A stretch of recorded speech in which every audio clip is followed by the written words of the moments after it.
Hello student. Today I am going to discuss about Robert Frost and the themes he discussed in his poetry. So Robert Frost is a typical American poet. He is called the poet of America or New England. He is typical because of his concern with the American man and his treatment of American life in his poetry. He is called the essential voice and the spirit of the area. His poems, Stopping by Woods, crossed the national borders and touched the heart of Jawaharlal Nehru, the Prime Minister of India. Robert Frost was the special invitee in the inaugural function of President Kennedy.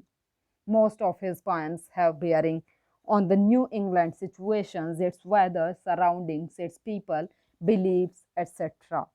Now we will discuss the biographical detail of Robert Frost. Robert Frost was born in San Francisco, California on March 26, 1874. His father was a New Englander. His mother was a poetess who named her son Robert after Robert Burns,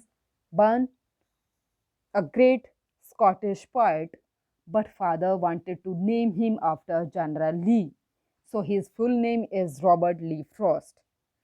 After the death of his father in 1885, he, along with his mother, settled in village Salem, New Hampshire. Loved the life of a farmer and managed to enjoy this life at least during the months of sowing and harvesting. In 1895, he married his school friend Eleanor White. So, now we will discuss the work by Robert Frost, A Boy's Will in 1913, North of Boston in 1914, Mountain Interval in 1916, New Hampshire in 1923, a further range in 1936. So, Robert Frost was elected to the membership of the National Institute of Arts and Letters in 1916 and membership of American Academy in 1930. Four times he was awarded Pulitzer Prize for Poetry. In 1924 for New Hampshire, he was awarded Pulitzer Prize, and in 1931 for collected poems, in 1937 for Further Range, and in 1943 for A Witness Tree. And he was a writer who was nominated for more than 30 times for Nobel Prize. He was given honorary degree by more than 40 colleges and universities, including Oxford and Cambridge. He died in January 1963, and these are the words and carved on his tombstone. I had a lover's quarrel with the world. So here we have one picture of his tombstone and the words and carved there. So now we will discuss the themes in Robert Frost's poetry. Frost is a poet of modern man. He portrays the disintegrations of value in modern life and the disillusionment of the modern man. Most of his poems deal with persons suffering from loneliness and frustration, loss and disease of modern man. He presents the human predicament in an alien, even in a hostile environment.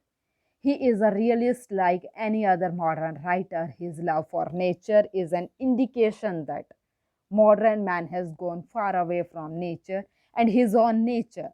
But his salvation lie only in but his salvation lies only in taking a refuge in nature. Frost is opposed to romantic tendencies in this respect too. He is a modern poet. He does not keep himself in the ivory tower, but rather shows the grim realities of life. His poem Mending Bowl is a true example of modern man's predicament. Frost is a great nature poet also. Sometimes he simply observed and recorded beauties of nature. At times he found spiritual echoes in it. Still, at some other times, he found nature a mirror of man's soul. He is interested not only in nature but how man responds to it in a world he never made. So his attitude toward nature is realistic rather than romantic. Whereas most romantic poets loved nature for its own sake, for its color, sight, smell, etc. But Frost is a true realist and classicist. His poem, Stopping by Wood, is a remarkable poem about the description of a scene of the woods, the circumstances under which the narrator has stopped there. But behind this seeming simplicity, there runs a meaning which is far reaching in its effects. The words which he admires so perfectly are opposed to the promises that the poet has to keep. As the last lines of this poem are remarkable, the woods are lovely, dark, and deep, but I have promises to keep, and miles to go before I sleep, and miles to go before I sleep. Beatrice is also another great poet of Robert Frost. In this poem, the poet relates the common incident when he was just a boy and jumping from one branch to another of the birches. But the poem has a deep philosophical meaning that love of earth is essential for climbing heavenward. Not only nature, Frost's treatment of man is also characterized by realism. He writes each and every aspect of human life as in mending wool. He talks about the speaker in the poem and his neighbor get together every spring to repair the stone wall between their properties. The neighbor is a farmer, seems to have a deep-seated faith in the values of wall. The speaker in the poem does not like to mend that wall, but the neighbor is the ardent follower of his father's saying. And the sayings are good fences make good neighbor. The wall becomes the symbol of man-made barriers, since the poem represents the clash between the spirit of revolt and the spirit of restraint. To conclude, it can be said that Robert Frost's approach is pragmatic and realistic.